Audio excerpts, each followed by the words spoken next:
जय Hind everyone, welcome you all to Force Defence Academy. हम सभी को पता है किसी भी देश के डेवलपमेंट में गवर्नमेंट का रोल तो होता ही है, तो गवर्नमेंट किसी भी देश का डेवलपमेंट करती है, बट उसके साथ साथ हमारे देश में कई सारे एनजीओस रहते हैं, वो भी हमारे देश के डेवलपमेंट पे इम्पेक्ट करते हैं। और जो उसमें से कई सारे एनजीओ जिनको कंट्रीब्यूशन मिलता है, मतलब डोनेशन मिलता है, एज उनको पैसा मिलता है, कहाँ से? फॉरेन से मिलता है। तो फॉरेन कंट्रीब्यूशन जो होता है उसको रेगुलेशन करने के लिए हमारे देश में एक एक्ट लाया जाता है, foreign contribution and regulation act. देखिए, हमारे देश में जब इमरजेंसी आती है 1975 के टाइम पे, उसी टाइम पे 1976 के टाइम पे इंदिरा गांधी एक लॉ लेके आते हैं।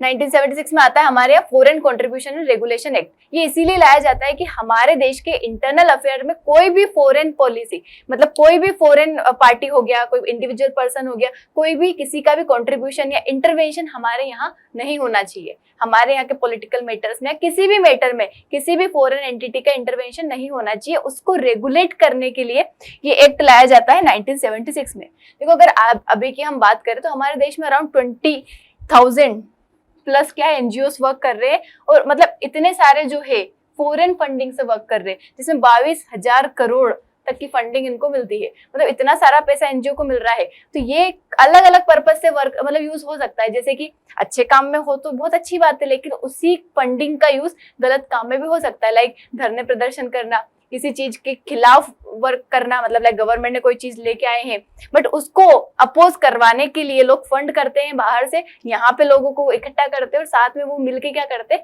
अपोज करते हैं। मतलब ऐसी चीजें भी होती है जो डीप स्टेट वाला कॉन्सेप्ट है। मतलब बाहर से फंडिंग, मतलब हमें लग रहा है कि हमारा देश हमारे अंदर की चीजों से चल रहा है, लेकिन बाहर बैठे हुए फैक्टर हमारे देश में इन्फ्लुएंस करते हैं। किसके थ्रू करते हैं? फॉरेन कंट्रीब्यूशन के थ्रू। मतलब वो जो पैसा आएगा वो यहाँ पे किस तरीके से यूज हो रहा है हमें एक्चुअल में नहीं पता। तो उसी को रेगुलेट करने के लिए जो रेगुलेशन एक्ट लाया गया था, जिसके अंदर कई सारे अमेंडमेंट हुए। लाइक 2010 में अमेंडमेंट हुआ, मतलब मिनिस्ट्री ऑफ होम अफेयर के अंदर आता है। यहाँ पे मतलब स्ट्रिक्ट फ्रेमवर्क बनाया गया कि किस तरीके से वर्क करना है। मतलब हर 5 साल में इसका क्या होगा, रिवाइजल होगा, मतलब कि चेक किया जाएगा कि सही से वर्क कर रहा है या नहीं।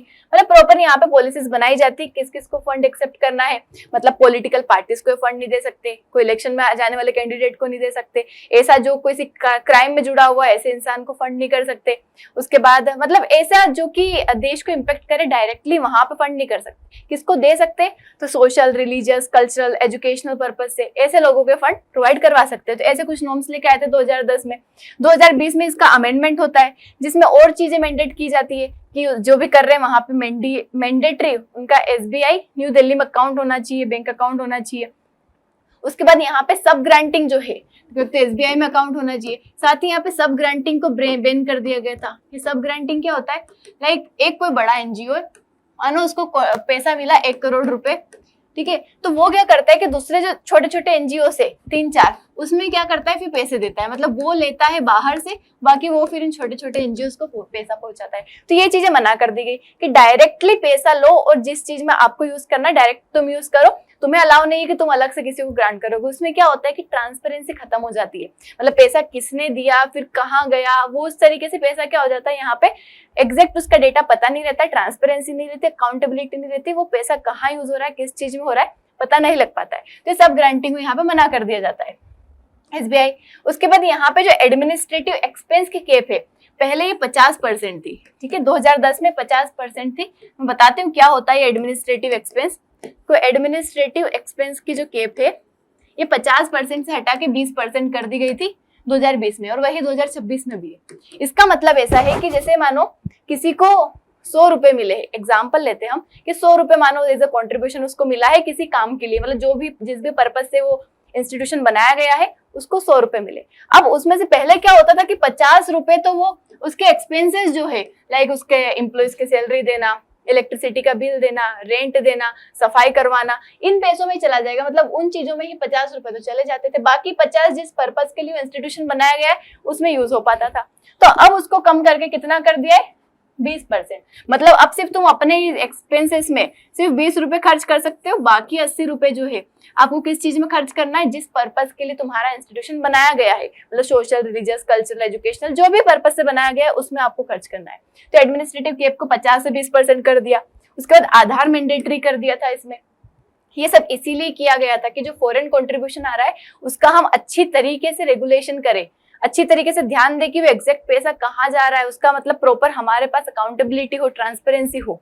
फिर 2026 में भी एक और क्या हुआ है, इसमें चेंज हुआ है, अमेंडमेंट आया है और ये काफी कंट्रोवर्शियल भी है। हालांकि इसको लाया इसीलिए गया कि और ज्यादा हम ट्रांसपेरेंट बनाए। अभी क्या होता है कि प्रॉपर कोई मतलब मानो कोई एनजीओ है, अगर उसका लाइसेंस खत्म हो गया तो उसको कौन रूल करेगा वहां पे, मतलब उसके ऊपर कौन काम करेगा, उसको कौन मैनेज करेगा, अभी कोई प्रॉपर अथॉरिटी नहीं, कोई क्लियरिटी नहीं है। बट अब जो है 2026 में कहा गया है कि अब जो है गवर्नमेंट जो है उसके ऊपर कंट्रोल करेगी, एक डेजिग्नेटेड अथॉरिटी बनाई जाएगी, वो उसको कंट्रोल करेगी। इससे रिलेटेड कोई भी प्रॉब्लम होती, मानो एनजीओ का रजिस्ट्रेशन कैंसिल हो जाता है, वो खुद वहां पे अपना रजिस्ट्रेशन हटा देता है, उसका लाइसेंस खत्म हो जाता है, या किसी पर्पस से एफसीआरए का जो बिल है, मतलब जो एक्ट है उसके अगेंस्ट अगर कोई काम करता है, उसके रेगुलेशन के अगेंस्ट कोई काम करता है तो उसका लाइसेंस कैंसिल कर देंगे। तो वो जो प्रॉपर्टी है अब किसके पास चले जाएगी, गवर्नमेंट के पास चले जाएगी, डेजिग्नेटेड अथॉरिटी के पास चली जाएगी। पहले ऐसा कोई वहां पे ऐसा कोई रूल नहीं था। तो इसको और ज्यादा मतलब क्लियर बनाने के लिए, और ज्यादा कि ऐसा ही पैसा कहीं पे भी वेस्ट ना हो, कहीं पे भी गलत पर्पस से यूज ना हो, किसी गलत चीज को फंड ना करे, इसलिए यहाँ पे जो है कंट्रोल एक्ट डेजिग्नेटेड अथॉरिटी को दिया गया है 2026 वाले एक्ट में। इसके बारे में और पढ़ेंगे कि यहाँ पे किस किस चीज को लाया गया है। देखो पहले क्या था, 2026 से पहले जो मतलब फोकस किया जाता था कि मनी का ट्रैकिंग करेंगे कि हाँ कहाँ कहाँ यूज हो रहा है। बट अब जो है प्रॉपर फिजिकल और फाइनेंशियल जो भी एसेट है उसके ऊपर कंट्रोल बना लिया है, मतलब गवर्नमेंट उसके ऊपर कंट्रोल कर सकती है। वहीं यहाँ पे क्या था, वोलेशन अगर उन्होंने किया है, बैंक अकाउंट फ्रोजन कर देंगे, मतलब फाइनेंशियल पेनल्टीज रहेगी, ऑपरेशनल पोजेस रहेंगे कि अगर उन्होंने रेगुलेशन का जो एक्ट है उसको अगर वोलेट किया है तो उनका बैंक अकाउंट फ्रोजन करना, मतलब ऐसी पेनल्टीज थी। और अब क्या है कि वहां पे स्टेट जो है उनकी लैंड का टेक ओवर कर सकता है, बिल्डिंग का, बैंक फंड का पूरा टेक ओवर कौन कर सकता है, स्टेट। मतलब जो भी बॉडी बनाई जाएगी गवर्नमेंट जो है उनके पास ही पूरा सारी चीजें चली जाएगी। पहले क्या था कि भले ये सारी चीजें हो जाएगी, सारे मतलब पेनल्टीज हो सकती है, सब कुछ हो सकता है, लेकिन फिर भी एनजीओ की जो अथॉरिटी है, मतलब उसकी जो ऑटोनॉमी है उसकी प्रॉपर्टी पे, वो उसकी रहती थी। बट यहाँ पे क्या है कि एनजीओ का स्टेटस खत्म हो जाएगा, मतलब उस चीज का नेशनलाइजेशन हो जाएगा। जो भी उसका इंफ्रास्ट्रक्चर, मानो हॉस्पिटल ही अगर वो चला रहा है तो वो हॉस्पिटल अब सरकार का हो जाएगा। पहले भले उसको पेनल्टी देना पड़ता था, कुछ भी देना पड़ता था, लेकिन एट लास्ट वो जो हॉस्पिटल है वो उसका ही रहता था, अब यहाँ पे नहीं रहेगा। अब देखो यहाँ पे बनाया गया है डेजिग्नेटेड अथॉरिटी, ठीक है, डेजिग्नेटेड अथॉरिटी बनाई गई है।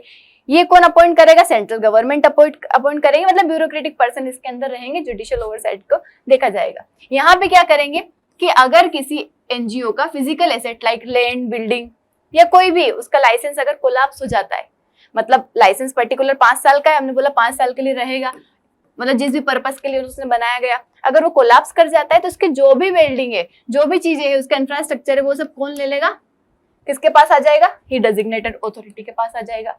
इसका एडमिनिस्ट्रेटिव कंट्रोल जो है, मतलब जो भी रिमेनिंग रिसोर्सेज वो भी कौन करेगा, अथॉरिटी करेगी।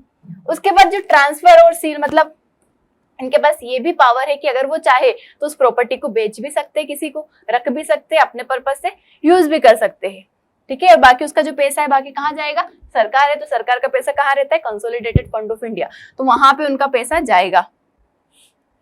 तो ये सारी मतलब जो नॉर्म से अभी वाले डेजिग्नेटेड अथॉरिटी है उनके पास राइट है कि अगर मानो कोई एनजीओ का लाइसेंस कैंसिल होता है तो उनके पास कंट्रोल हो जाएगा, अगर वो उसका सेल भी कर सकते हैं, उसके ऊपर वर्क भी कर सकते हैं, उसका पैसा कंसोलिडेटेड फंड ऑफ इंडिया में जाएगा। ये सारी चीजें हैं। और कब लैप्स हो सकता है, मतलब उनका लाइसेंस या तो रिन्यू नहीं कराया उन्होंने 5 साल में प्रॉपर टाइम में, या सेंट्रल गवर्नमेंट किसी कारणवश उसको रिन्यू नहीं करती, रिजेक्ट कर देती, मतलब उन्हें लगता है कि जिस पर्पस से बनाया गया था उस पर्पस को फुलफिल नहीं कर रहे, ठीक है, कर सकते, रिजेक्ट कर सकते उनकी एप्लीकेशन, तो वो चीज उनके पास चले जाएगी। या फिर खुद ही वॉलंटरी अगर वो सरेंडर करते हैं अपने लाइसेंस का, तो इससे क्या हो जाएगा, जैसे ही वो लाइसेंस इनएक्टिव रहेगा डेजिग्नेटेड अथॉरिटी के पास वो चीजें आ जाएगी, और उनके पास आ गई तो उस एसेट को वो लिक्विडेट भी कर सकते हैं, मतलब उसको बेच के वो पैसा कमा सकते हैं। मानो ये बिल्डिंग थी, यहाँ से उन्होंने पैसा उसको बेच भी सकते, कुछ भी कर सकते, उसे लिक्विडेट कर लेंगे, तो अब मतलब वो काय में चला जाएगा, गवर्नमेंट के ट्रेजर में चला जाएगा। अब देखिए, मानो ऐसा होता है कि गवर्नमेंट ने किसी की प्रॉपर्टी को ले लिया, ठीक है, मानो उन्हें लगा कि नहीं ये गलत पर्पस से यूज हो रहा है या कुछ और पर्पस से यूज हो रहा है, उन्होंने ले लिया। अब वो जो एनजीओ था, जो भी अथॉरिटी थी, वो जाती है कोर्ट में, वो बोलते हैं कि नहीं ऐसा ऐसा सरकार ने किया है, और मानो केस जीत जाते हैं। इतने टाइम तक जब तक केस चलेगा, मानो तब तक वो जो प्रॉपर्टी ले ली थी गवर्नमेंट, अगर वो बेच देते हैं और उससे पैसे कमा लेते हैं, मतलब ले लेते हैं कहीं से, तो भले ही वो नाम से एनजीओ है वो तो चलेगा, उसकी अथॉरिटी उसे मिल जाएगी, लेकिन वो जो प्रॉपर्टी है वो उसे वापस नहीं मिल पाएगी, रिस्टोर नहीं कर पाएगा। मतलब सरकार चाहेगी तो देगी, नहीं चाहेगी तो नहीं देगी। NGO challenges its licence cancellation in court, और अगर जीत जाता है, लाइसेंस कैंसिलेशन जीत जाता है वहां पे, तो कोर्ट मैंडेट करेगा कि एफसीआरए लाइसेंस उसको दो। अब यहाँ पे क्या होगा कि 2026 का बिल जो है, यहाँ पे कोई स्टेटरी गारंटी नहीं है कि जो फिजिकल एसेट रिटर्न करेंगे ही सही, मतलब लाइसेंस रिस्टोर हो गया है ठीक है, मतलब एनजीओ जो है वो वर्क कर रहा है वो तो करेगा, लेकिन ये एसेट जो फिजिकल एसेट उन्होंने लिया था वो देंगे ही सही, ये जरूरी नहीं है। अगर उन्होंने ऑलरेडी सोल्ड कर दिया लैंड को, ट्रांसफर कर दिया फंड यहाँ पे कंसोलिडेटेड फंड ऑफ इंडिया में, तो एनजीओ को उसका लीगल राइट तो मिल जाएगा कि हाँ वो तो एग्जिस्ट करेगा, बट उसका जो प्रॉपर्टी वो परमानेंटली चले जाएगी। ये यहाँ पे कर दिया गया है। तो एक बार और हम डिफरेंस देख लेते हैं कि यहाँ पे स्टेट पुलिस इंडिपेंडेंटली स्टेट यहाँ पे इन्वेस्टिगेशन कर सकता था अगर उसे कोई डाउट लगता था कि सच में फंक्शन कर रहा है नहीं, मतलब फॉरेन कंट्रीब्यूशन से जो आने वाला पैसा है सच में सही जगह यूज हो रहा है या नहीं, ये इन्वेस्टिगेशन कर सकता था स्टेट। बट अब क्या कर दिया है कि सेंट्रल गवर्नमेंट का अप्रूवल जरूरी है, ठीक है। उसके बाद पेनल्टी 5 साल का इम्प्रिजनमेंट था, यहाँ पे 1 साल या उससे ज्यादा के मतलब हो सकता है, फाइन हो सकती है, बाकी डिपेंड करता है पेनल्टी। उसके बाद एसेट की ओनरशिप, यहाँ पे एसेट भले ही डोरमेंट कर देंगे बट फिर भी वो एनजीओ को ही बिलोंग कर रहा था, बट यहाँ पे क्या कर दिया कि इमीडिएट उसका ट्रांसफर हो जाएगा जो डेजिग्नेटेड अथॉरिटी बनाई गई है उसके पास। यहाँ पे क्या था, एडमिनिस्ट्रेटिव मतलब कंप्लायंस और सर्वाइवल सर्विलेंस तक चलता था कि हम ध्यान रखेंगे कैसा हो रहा है और उनको फॉलो करना जरूरी है, बट यहाँ पे एक्टिव इन्फोर्समेंट कर दिया अगर उस प्रोडक्ट मतलब उस एसेट का लिक्विडेशन कर देंगे यहाँ पे। तो ये पूरा चेंजेस है। अब यहाँ पे कुछ हमारे कॉन्स्टिट्यूशन के आर्टिकल आ जाते हैं, लाइक हमारा 19 क्लोज 1 क्लोज 3 जो कि बोलता है फ्रीडम ऑफ एसोसिएशन, उसका यहाँ पे क्या हो रहा है, फ्रिक्शन हो रहा है कि ये बोलता है कि हम कर सकते हैं, हमारे एग्जिस्टेंस का मतलब एसोसिएशन बनाने का राइट है, बट यहाँ पे ये वॉयलेट हो रहा है। साथ ही आर्टिकल 14 इक्वालिटी बिफोर लॉ, अब यहाँ पे हो सकता है कि ब्यूरोक्रेटिक डिस्क्रिप्शन, मतलब हो सकता है किसी एनजीओ को अलाउ ना करे किसी को कर दे, तो यहाँ पे उनके साथ क्या होगा, उनके राइट टू इक्वालिटी का वॉयलेशन होगा। साथ ही फेडरलिज्म, यहाँ पे सेंट्रल गवर्नमेंट की परमिशन लेनी पड़ेगी, पहले स्टेट कर सकता था, तो फेडरलिज्म वाला कॉन्सेप्ट यहाँ पे आ जाता है।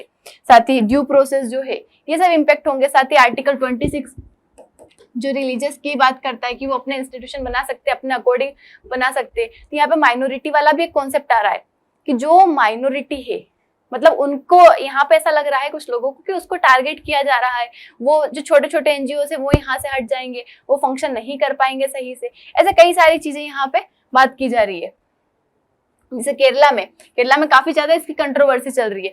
क्यों? क्योंकि अभी एक तो वहां पे इलेक्शन आने वाले, वहां की मोस्टली पॉपुलेशन क्रिश्चियन है जो कि माइनॉरिटी है वहां की, और उन्हें ऐसा लग रहा है कि उनको यहाँ पे मतलब ये, और मोस्ट ऑफ द चीजें वहां पे चलती है इससे फॉरेन कंट्रीब्यूशन से, मतलब बाहर से जो कंट्रीब्यूशन आता है उसी से वहां का फंक्शन होती है चीजें, तो उन्हें ऐसा लग रहा है कि इसकी वजह से ये सारी चीजें खत्म हो जाएगी और उन्हें काफी ज्यादा प्रॉब्लम फेस करनी पड़ेगी, तो वहां पे ये कर रहे हैं काफी ज्यादा धरना, मतलब इस चीज का अपोज कर रहे, कंट्रोवर्सी कर रहे हैं। डेजिग्नेटेड अथॉरिटी किसी प्लेस ऑफ वर्शिप को ले लेती है तो वहां के सारे रिलीजियस कैरेक्टर मतलब उनके हाथ में आ जाएगा, तो वहां का उनका अधिकार चला जाएगा, उन्हें ऐसा लग रहा है यहाँ पे, ठीक है।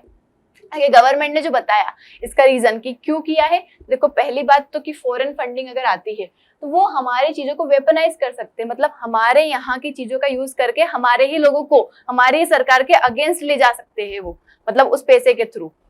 ये मतलब एक बड़ा है। जैसे अभी नेपाल में भी जो जेनजी मूवमेंट चला था, गवर्नमेंट के अगेंस्ट चला था, उसमें भी मतलब ऐसा कहा जाता है कि यूएसए की फंडिंग थी, मतलब यूएसए का वहां पे कहीं ना कहीं रोल था उसके हटाने के पीछे, मतलब फॉरेन बेस्ड मूवमेंट था वो। तो फॉरेन जो है मतलब बेटे बाहर से बेटे हमारे देश में वो क्या कर रहे हैं, इम्पैक्ट कर रहे हैं थ्रू फॉरेन कंट्रीब्यूशन।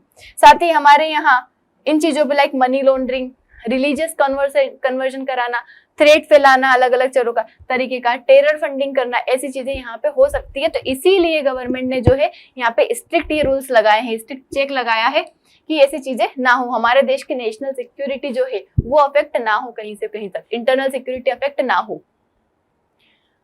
तो यहाँ पे कुछ लोगों का यही है कि मतलब ये छोटे छोटे एनजीओ से वहां पे क्या हो सकता है, वो अपनी जो एक्सोवर्निटी वो खो देंगे, उनका जो एग्जिस्टेंस है वो खत्म हो सकता है। उसके साथ ही फॉरेन इन्फ्लो कम हो जाएगा, तो कुछ एरियाज जो उसकी वजह से ही चल रहे थे वो यहाँ पे डेवलप करने से क्या हो जाएंगे, मतलब नहीं ग्रो कर पाएंगे। साथ ही कई लोगों को ये डाउट है, मतलब डर है यहाँ पे, जैसे लाइसेंस उनका खत्म होने ही वाला होगा और उनको कंट्रीब्यूशन मानो मिलने वाला हो कि 2 करोड़ रुपए मिलने वाले हो, तब वो उसे रोक देंगे। उनको पता है कि मैं 5 साल कंप्लीट होने वाला है, 10-12 दिन में मेरा लाइसेंस खत्म होने वाला है, तो वो क्या कर देंगे, ये फंडिंग अभी नहीं लेंगे, तो उससे वर्क भी क्या होंगे, डिले होंगे। ऐसी प्रॉब्लम्स यहाँ पे क्रिएट हो सकती है। तो इसके लिए जरूरी है कि हम क्या करें, बैलेंस्ड अप्रोच रखें, कि मतलब एक प्रॉपर गवर्नमेंट के पास जाने की जगह मतलब पहले कोर्ट उसका पूरी तरीके से एनालाइज करे, स्टडी करे, उसके बाद एक पर्टिकुलर अलग से बॉडी बनाई जाए, इंडिपेंडेंट बॉडी बनाई जाए जिसके पास इसका कंट्रोल रहे। तो ऐसा हमें करना चाहिए। That's all about it. I hope आप लोगों को समझ आया होगा क्या है फॉरेन कंट्रीब्यूशन रेगुलेशन एक्ट, क्या अमेंडमेंट है, क्यों कंट्रोवर्सी चल रही है अलग अलग जगह पे, इसके बारे में सब कुछ। अगर अच्छा लगा है तो लाइक शेयर सब्सक्राइब जरूर करना है। Thank you so much. जय हिंद।